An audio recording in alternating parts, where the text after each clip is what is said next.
Mendongkrak energi lewat zero waste.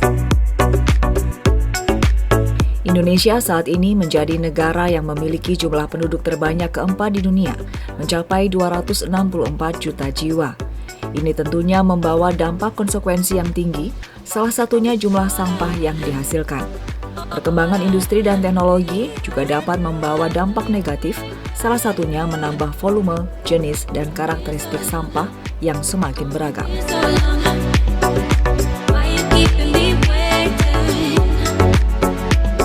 Kementerian Lingkungan Hidup mencatat sebanyak 28,3% dari total sampah merupakan sampah sisa makanan pada 2021, yang kemudian disusul oleh sampah plastik di urutan kedua dengan proporsi sebesar 15,73%. Sebanyak 12,75% sampah berupa kayu dan ranting. Kemudian sebanyak 12,36% sampah merupakan kertas, karton, dan sisanya terdiri dari sampah logam, kain, kaca, karet, dan kulit, serta lainnya.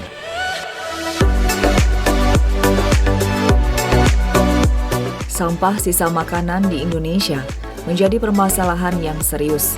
Bahan-bahan organik dari sampah organik tersebut selama ini belum dikelola dan dimanfaatkan secara maksimal oleh masyarakat. Padahal bahan-bahan organik dari sampah organik ini mempunyai potensi yang besar untuk dimanfaatkan kembali menjadi barang yang berguna dan bisa mempunyai nilai ekonomi yang cukup besar. Sayangnya, pengelolaan sampah selama ini belum maksimal. Kementerian Lingkungan Hidup mencatat, rata-rata prosentase sampah terolah dengan cara pengomposan untuk kota di Indonesia dengan cara sebesar 16,2% atau sekitar 11 juta ton per tahun. Masih terdapat 82% sampah belum terkelola. Sampah yang tidak terkelola dengan baik akan menimbulkan dampak negatif.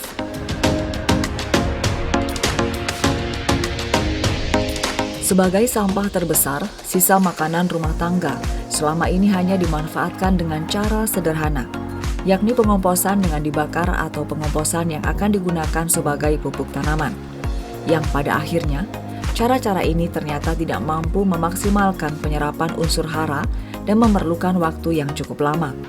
Selama ini, sampah organik dapat diolah menjadi pupuk organik, biogas, arang briket, pakan ikan, hewan ternak, kerajinan tangan, dan ekoenzim.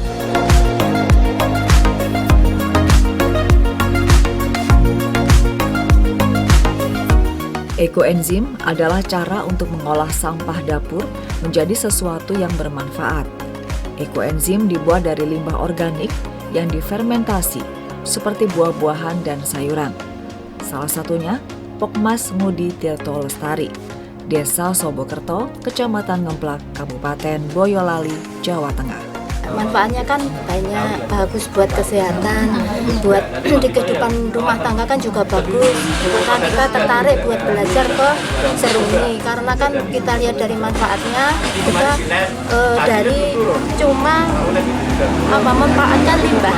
Dari kita masak kan ada limbah, dari ada mungkin sayuran ya nggak kepake, dari buah yang sudah busuk nggak kepake, kan bisa dimanfaatkan gitu loh. Nah, itu yang membuat kita tertarik untuk membuat ekoenzim.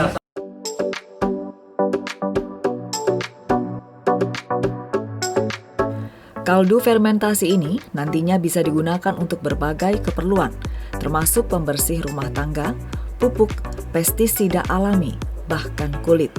Karena merupakan campuran alami, bebas bahan kimia, ekoenzim mudah terurai dan tidak berbahaya bagi manusia ataupun lingkungan. Kita bisa produksi banyak, bisa jual, ada hasil, ada kas buat Pokmas kita, bisa makmur, bisa memakmurkan, menyejahterakan lingkungan sekitar.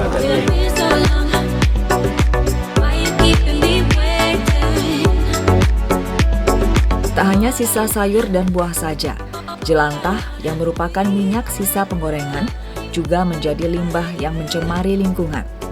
Para ibu di kelompok wanita tani Ngudi Makmur di Desa Sobokerto, Kecamatan Ngemplak, Kabupaten Boyolali, mengolah minyak goreng bekas menjadi sabun cuci, sabun mandi, hingga lilin cantik aromaterapi.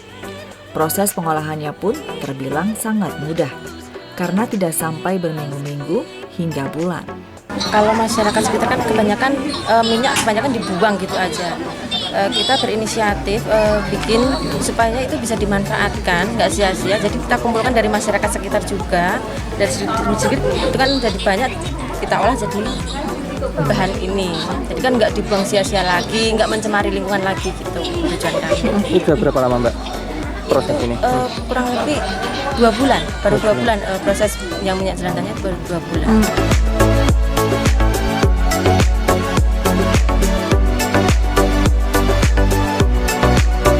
Recycle dari jelantah ini sementara digunakan untuk keperluan warga agar komitmen tetap terpelihara.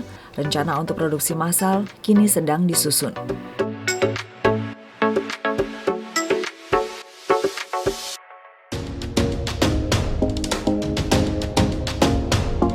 Ekoenzim dan pengolahan jelantah hanya satu dari sekian ribu upaya untuk menjaga lingkungan di tengah isu global warming.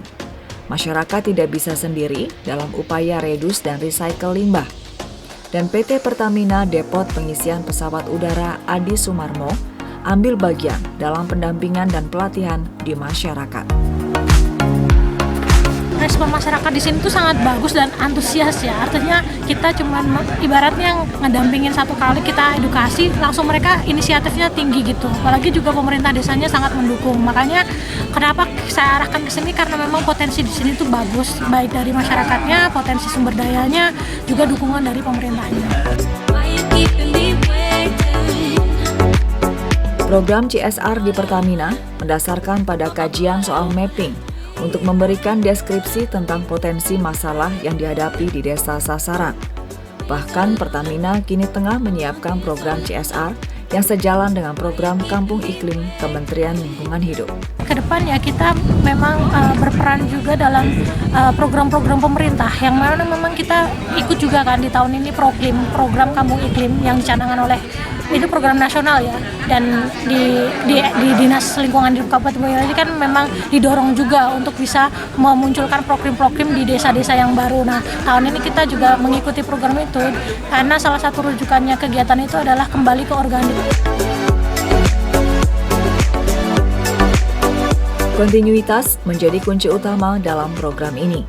Kehadiran pemerintah daerah untuk lebih mengembangkan yang telah dirintis oleh warga sangat diperlukan. Ini ke depan akan kita kembangkan lebih baik lagi dan lebih sukses lagi. Ini yang pertama nanti untuk warga dulu, kalau nanti hasilnya sudah baik, akan kita kembangkan mungkin nilai ekonomis yang kita harapkan.